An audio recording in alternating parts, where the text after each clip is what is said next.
আজকে আমি দশম শ্রেণী পরিমার্জিত সংস্করণ বেশ এই বইটির, যেটি ধনঞ্জয় সরকার এবং ডক্টর অশোক কুমার ঘোষের লেখা, প্রথম অধ্যায় পরিবেশের জন্য ভাবনার সম্পূর্ণ অনুশীলনের প্রশ্ন এবং উত্তর এই ভিডিওতে আলোচনা করে দেখাবো। সম্পূর্ণ ভিডিওটা তোমরা স্কিপ না করে প্রথম থেকে দেখো। 1 নম্বরে বহু বিকল্প ভিত্তিক এমসিকিউ প্রশ্নের মধ্যে রয়েছে বায়ুমণ্ডলের শীতলতম স্তর অবস্থিত, option D mesosphere. 2 number fire ice বা আগুনের বরফ হলো, অপশান ডি সঠিক উত্তর মিথেন হাইড্রেট। 3 বায়োগ্যাসের প্রধান উপাদান হলো, অপশান এ প্রথম উত্তর মিথেন। 4 প্রধান গ্রিনহাউস গ্যাসটি হলো, সঠিক উত্তর option B carbon die oxide. 5 নিচের কোনটি ওজোন স্তরকে ক্ষয় করে না?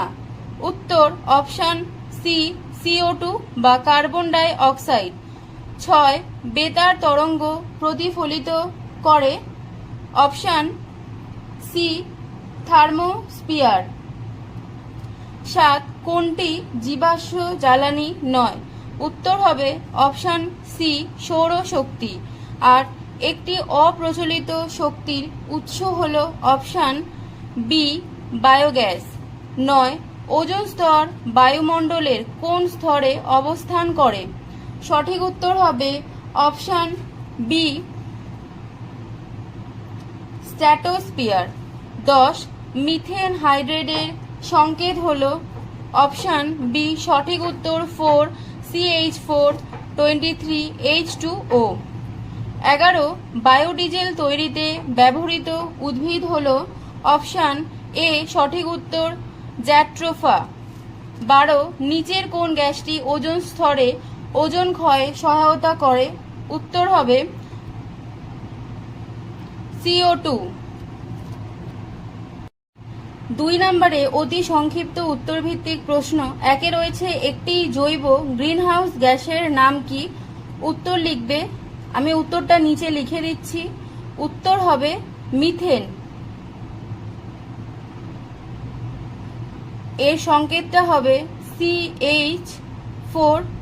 পরের প্রশ্ন রয়েছে 2.2 এ বায়োগ্যাস উৎপাদনে কোন ব্যাকটেরিয়া দায়ী? উত্তর হবে মিথানোজেনিক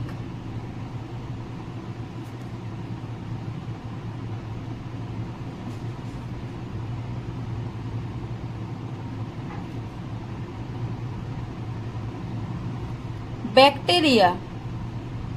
উত্তর লিখবে মিথানোজেনিক ব্যাকটেরিয়া।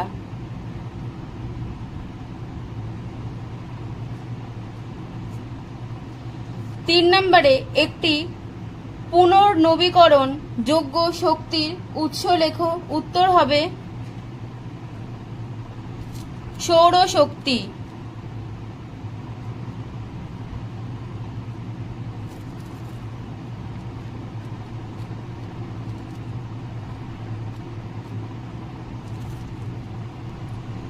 4 নম্বর প্রশ্ন সুইট গ্যাস কি?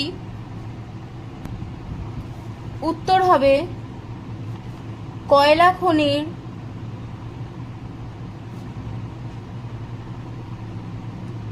Methane gas. অর্থাৎ কয়লা খনির যে মিথেন গ্যাস তাকে সুইট গ্যাস বলা হয়। 5 নম্বর প্রশ্ন বায়ুমণ্ডলের কোন স্তরে ঝড় এবং বৃষ্টি হয়? উত্তর হবে, এখানে আমি লিখে দিচ্ছি, ট্রোপোস্ফিয়ার।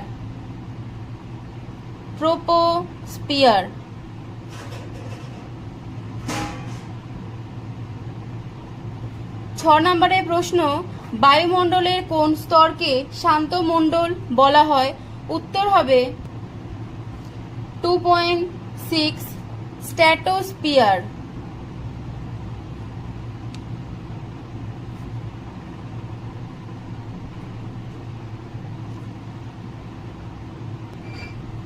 7 7 নম্বর প্রশ্ন, বায়ুমণ্ডলের কোন স্তরে মেরুজ্যোতি দেখা যায়? উত্তর হবে 2.7, উত্তর হবে থার্মোস্ফিয়ার।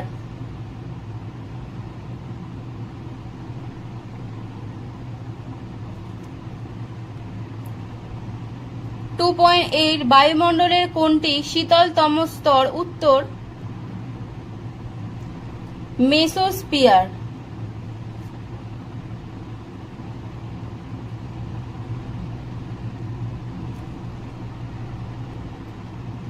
9 নম্বর প্রশ্ন, সূর্যের অতি বেগুনি রশ্মি শোষিত হয় কোন স্তরে? উত্তর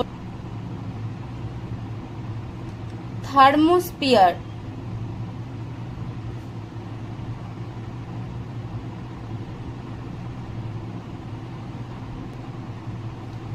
10 নম্বর, বায়ুমণ্ডলের কোন স্তরে কৃত্রিম উপগ্রহ থাকে? উত্তর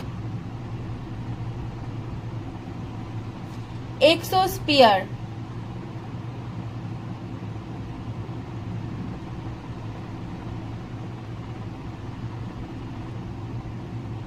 11, মিথেন হাইড্রেট সংকেত কি? উত্তর 4CH4, 23H2O, এটা হবে উত্তর। 12, একটি বায়োফুয়েলের নাম লেখো। লিখবে বায়ো ইথানল।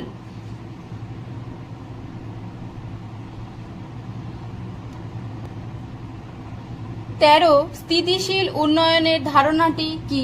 উত্তর লিখবে পরিবেশের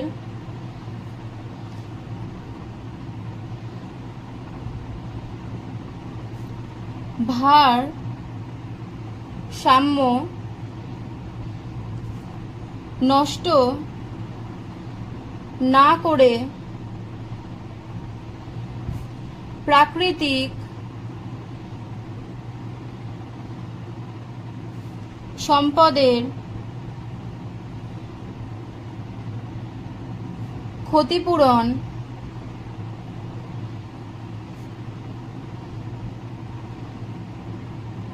অব্যাহত রাখা।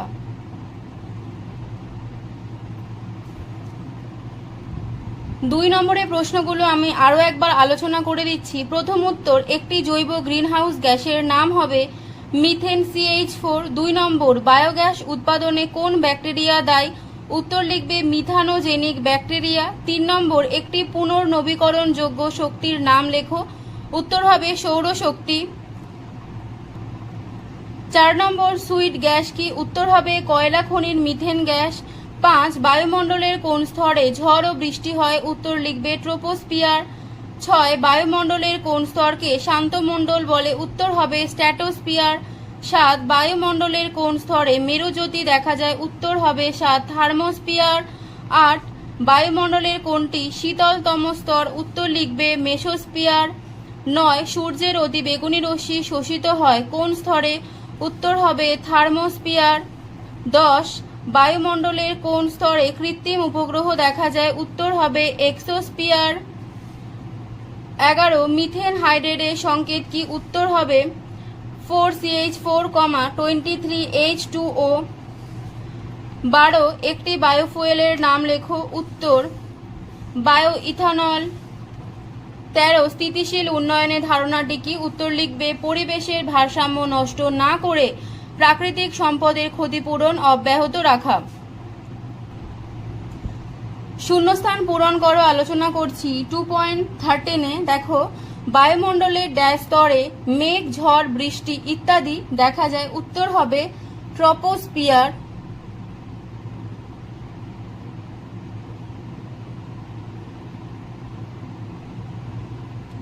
14, কয়লা খনিতে জমে থাকা ড্যাশ গ্যাসকে জ্বালানি হিসেবে ব্যবহার করা হয়? উত্তর লিখবে কোল বেড মিথেন। কোল বেড মিথেন। কয়কার ল বয়কার ড কোলবেট মিথেন। 15 বায়ুমণ্ডলের ড্যাশ স্তরে বৈপরীত্য উত্তাপ লক্ষ্য করা যায়, এটারও উত্তর হবে ট্রোপোস্ফিয়ার।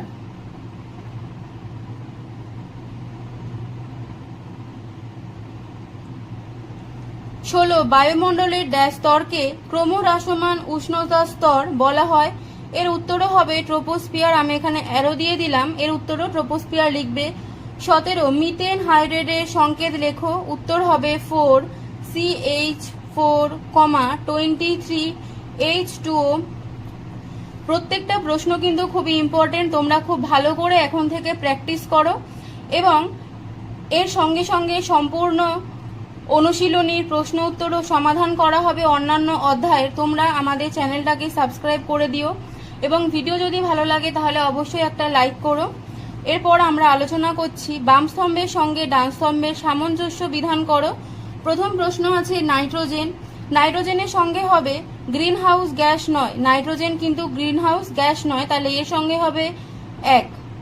2 নম্বর হলো মিথেন। মিথেনের সঙ্গে সঠিক উত্তর হবে, এটা কিন্তু গ্রিন হাউস গ্যাস, এখানে লিখবো আমরা 2।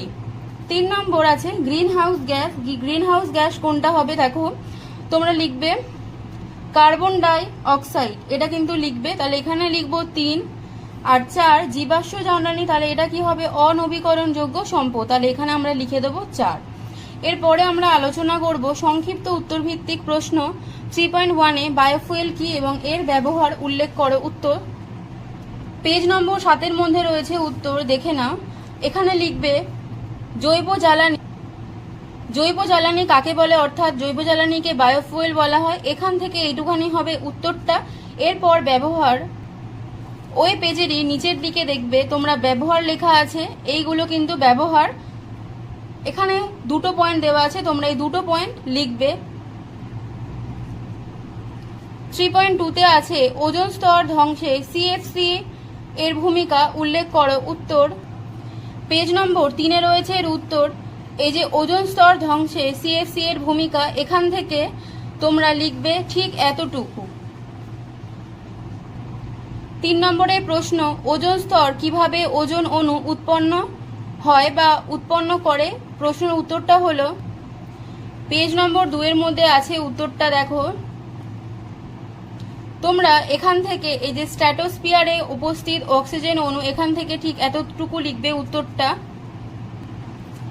4 নম্বর প্রশ্ন জীবাশ্ম জ্বালানি কাকে বলে, একটি উদাহরণ দাও। উত্তর পেজ নাম্বার 4-এ আছে উত্তর, দেখো জীবাশ্ম জ্বালানি।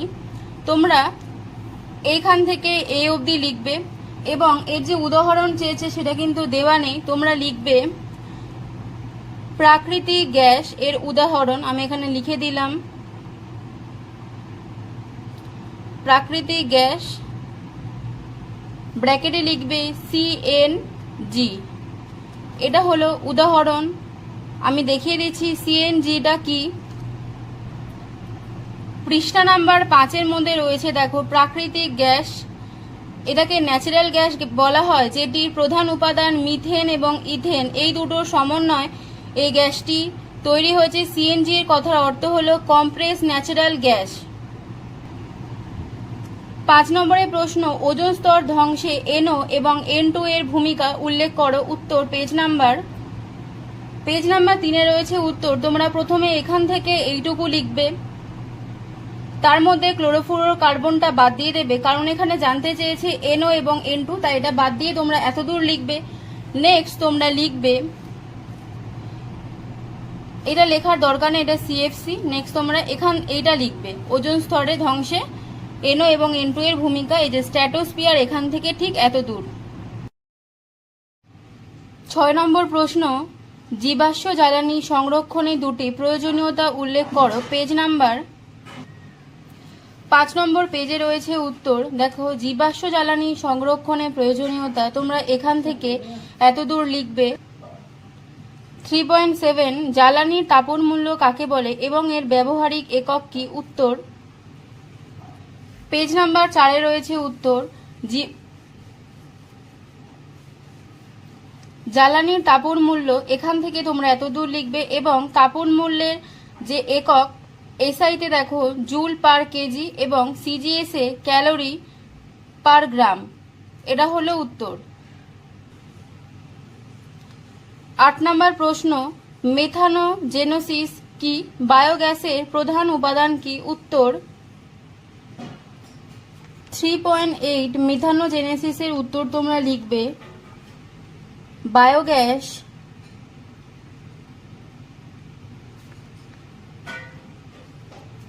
উৎপাদনে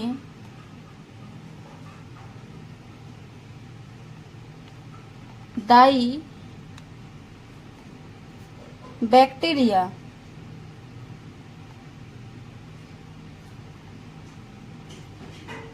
পরের পার্টের উত্তর আমি বই থেকে দেখাচ্ছি। পেজ নাম্বার 7-এ রয়েছে উত্তর। দেখো বায়োগ্যাসের উপাদান তোমরা এখান থেকে ঠিক এতদূর লিখবে। এর মধ্যে উপাদান বলতে শুধুমাত্র methane, carbon die oxide, hydrogen এবং সামান্য পরিমাণ জলীয় বাষ্পকে বোঝায় এবং এর ব্যবহার এটাও কিন্তু খুবই ইম্পর্টেন্ট, তোমরা এটা ভালো করে পড়ো। 3.9 ফায়ার আইস কাকে বলে ও কেন? উত্তর পেজ নাম্বার 8-এ রয়েছে ফায়ার আইস কাকে বলে। দেখো এখান থেকে এই অবধি লিখবে উত্তরটা। এই যে মিথেন হাইড্রেটকে ফায়ার আইস বলে, কেন বলে তোমরা এখান থেকে এত দূর লিখবে। এইটুখানি পড়লেই তোমরা ভালো করে উত্তরটা বুঝতে পারবে। ঠিক এখান থেকে এতটুকুনির মধ্যেই দুটোই উত্তর রয়েছে, তোমরা লিখবে। 10-এ সৌরশক্তির দুটি ব্যবহার উল্লেখ করো। উত্তর 6 রয়েছে উত্তর। দেখো সৌরশক্তির ব্যবহার এ বি, এর বি এর মধ্যেও দুটো পার্ট রয়েছে, তাহলে উত্তর হবে এখান থেকে ঠিক এতটুকুনো। 11 বায়ুমণ্ডলের কোন স্তরে চাপ সবথেকে বেশি এবং কেন? উত্তর ট্রোপোস্ফিয়ারকে বলা হয়। কেন বলা হয় এখান থেকে ঠিক এতটুকুনি লিখবে। মিথেন হাইড্রেট কি? উত্তর পেজ নম্বর 8-এ রয়েছে উত্তর। মিথেন হাইড্রেট এখান থেকে তোমরা এতদূর লিখবে। পরের প্রশ্ন 3.13 মিথেন হাইড্রেট হলো ভবিষ্যতের অন্যতম বিকল্প শক্তি, ব্যাখ্যা করো। এই উত্তরটি দেখানোর আগে সবার কাছে একটাই অনুরোধ, ভিডিও যদি তোমাদের ভালো লাগে তাহলে সবাই লাইক, কমেন্ট এবং সাবস্ক্রাইব করো। আমি ছায়া প্রকাশনীর বই থেকে সমস্ত অনুশীলনী করে দিয়েছি, প্লেলিস্টে তার লিংক দিয়ে দেব, তোমরা সেখান থেকে সংগ্রহ করে উত্তরগুলো লিখে নিতে পারো। 8 নম্বর পেজে এখান থেকে এতদূর লিখবে উত্তর। ভিডিওটা আমি এখানেই শেষ করলাম। সবাই ভালো থেকো, ধন্যবাদ।